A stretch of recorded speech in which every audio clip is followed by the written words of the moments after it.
Cuando los médicos abrieron el cuerpo de Felipe de Neri, después de su muerte, encontraron que 2 de sus costillas habían estado fracturadas desde adentro durante casi 50 años y que su corazón medía casi el doble de lo que debería medir en un hombre de su complexión.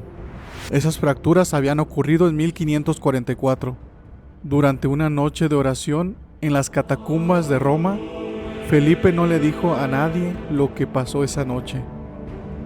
Felipe de Neri llegó a Roma en 1534 y vivió ahí hasta su muerte en 1595. 61 años en los que confesó a miles de personas. Fundó una congregación religiosa que existe hasta hoy. Influyó directamente sobre algunos de los hombres más importantes de la iglesia del siglo XVI y experimentó una relación con Dios tan física e intensa que dejó marcas verificables en su propio cuerpo. Lo que vamos a ver hoy proviene del proceso de canonización, de los testimonios de quienes lo conocieron en vida y de los documentos que recoge su biógrafo principal, Pietro Giacomo Bassi. La primera ocurrió en las catacumbas, y todo empezó con algo que no fue una metáfora espiritual. Ocurrió en su cuerpo, en la víspera de Pentecostés de 1544. Felipe de Neri fue a orar en las catacumbas de San Sebastián, sobre la vía Apia. Tenía 29 años, según el relato que él mismo hizo años después a su confesor. Mientras oraba, sintió que una bola de fuego entraba por su boca y se alojaba en su pecho. La expansión interna fue tan intensa que 2 de sus costillas se fracturaron. Felipe cayó al suelo y, según su propio testimonio, alcanzó a gritar: «¡Basta, Señor! ¡Basta!». 50 años después, cuando los médicos examinaron su cuerpo, encontraron las 2 costillas fracturadas y soldadas, y el corazón con una dilatación permanente que registraron con detalle en los documentos del proceso de canonización. Todo esto fue recogido por Bassi y confirmado por médicos que lo atendieron en vida. La segunda fue una consecuencia que otros podían sentir con sus propias manos. Lo que pasó aquella noche no quedó oculto solo en su alma, también dejó señales que otros podían sentir. Una de las consecuencias físicas que siguieron a esa noche fue que el cuerpo de Felipe generó calor de manera normal durante el resto de su vida. Quienes vivieron con él en la congregación del oratorio dejaron testimonio de que en los inviernos más duros de Roma, él pedía que le abrieran las ventanas, se quitaba la ropa de abrigo y pedía que lo abanicaran. Quienes lo abrazaban o le tomaban la mano describían sentir en su cuerpo una temperatura notablemente más alta de lo normal. Médicos que lo examinaron en vida verificaron esta condición y dejaron registros de ella.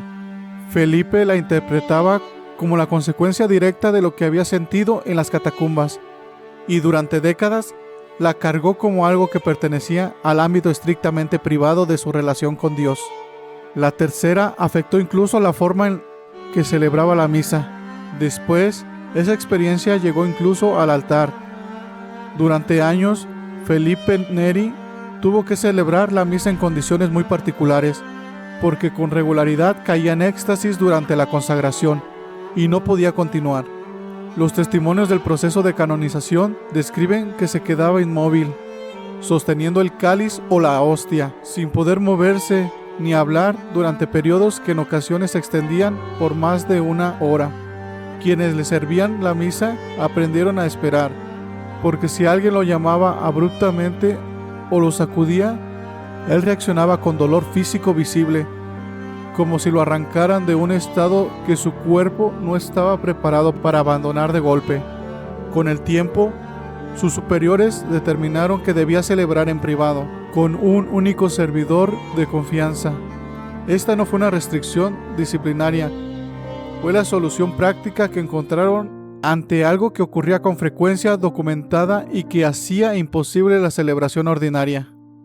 La cuarta hizo que muchos temblaran antes de confesarse con él, pero quizá uno de los testimonios más inquietantes aparece en el confesionario. Entre los testimonios del proceso de canonización hay múltiples relatos de personas que se acercaron al confesionario y salieron convencidas de que Felipe sabía, antes de que ellas hablaran, lo que iba a confesar.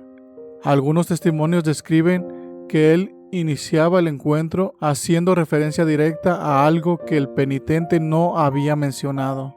Otros relatan que interrumpió la confesión señalando que había algo que el penitente había decidido omitir y que eso era precisamente lo que más necesitaba traer. Varios de estos testimonios provienen de personas de reconocida credibilidad en el proceso, entre ellos sacerdotes y personas de condición social respetable. Los documentos no explican el mecanismo, solo registran el patrón, con suficiente consistencia como para haber formado parte de los fundamentos sobre los que se construyó su canonización. La quinta muestra cómo combatía su propia fama. Y cuando la fama empezó a rodearlo, Felipe hizo algo que muchos no habrían entendido. Felipe Neri construyó una reputación en Roma que se convirtió en un problema para él mismo. La gente lo buscaba, quería tocarle la ropa, lo trataba con una reverencia que él consideraba peligrosa tanto para quienes la sentían como para sí mismo. El método que desarrolló para contrarrestar eso está documentado por Bassi, con varios ejemplos concretos. En una ocasión salió a recibir a un grupo de visitantes distinguidos con media barba recién afeitada. En otras circunstancias, aparecía en reuniones importantes con un libro de chistes en la mano, del que leía en voz alta sin dar explicaciones. Una vez le indicó a un hombre conocido por su erudición y su orgullo intelectual que debía pasear un perro por las calles de Roma antes de que pudiera hablar. Estos episodios no eran ocurrencias, eran intervenciones deliberadas y calculadas para romper la idealización antes de que se volviera un obstáculo, y para recordarse a sí mismo que cualquier bien que pudiera haber en él no era de su autoría. La sexta dejó huella incluso en la historia de la música. También hubo algo en su vida que terminó influyendo en la historia de la música.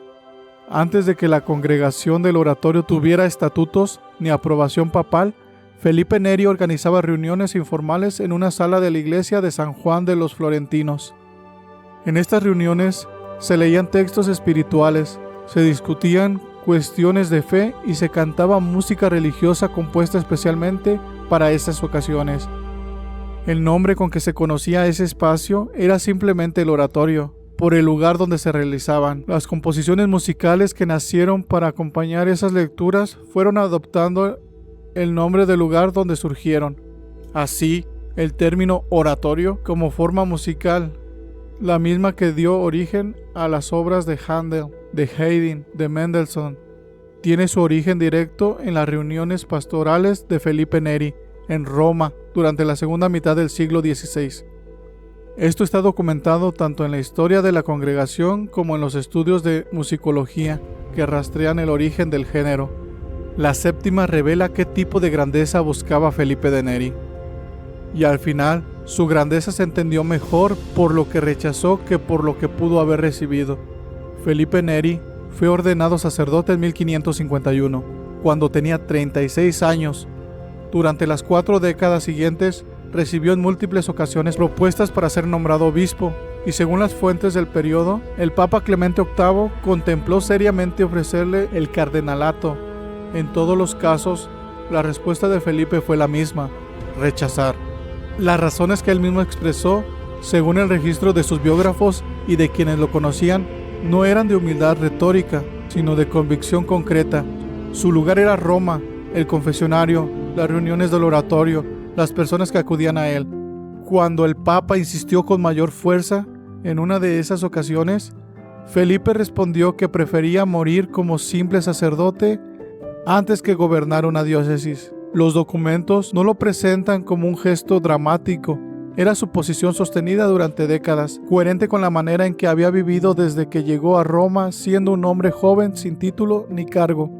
Felipe Neri murió el 26 de mayo de 1595, durante la noche que siguió a la solemnidad de Corpus Christi. La noche anterior había estado confesando hasta tarde, con su salud aparentemente intacta y con el humor que lo caracterizó durante toda su vida. Murió en su habitación mientras dormía, a los 80 años. Fue canonizado el 12 de marzo de 1622 por el Papa Gregorio V, en la misma ceremonia en que se canonizó a Ignacio de Loyola, Francisco Javier, Teresa de Ávila e Isidro Labrador. La Iglesia celebra su memoria el 26 de mayo.